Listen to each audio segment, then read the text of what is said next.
Magandang araw po sa inyong lahat. So ngayon ay mag-unbox po tayo nung atin po na in-order na plate number ng atin pong motor. So bali, yan pong inisyo ng atin pong LTO at imbes na puntahan po natin sila personally, ay atin pong in-order na lang online. Ayan.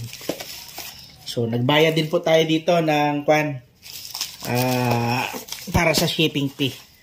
At ang pinili po natin na carrier para mag-deliver ng ating plate ay ito pong GoGo Express.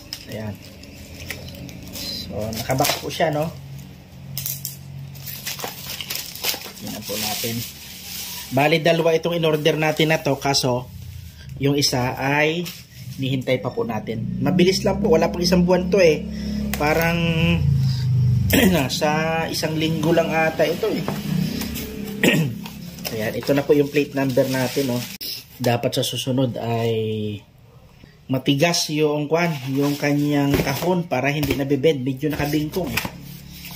Okay, so bale yun lang po ang gusto kong iparating sa inyo, na para hindi na kayo mahirapan personally na pupunta pa kayo doon, i-order nyo na lang po online kasi napakadali at mura lang naman yung shipping fee, nasa 150 something lang po yun.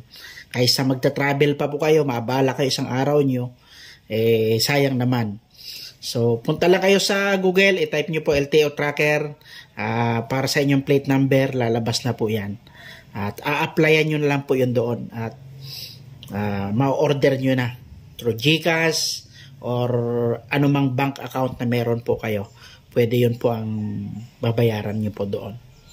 Okay? So, yun lamang po. God bless po.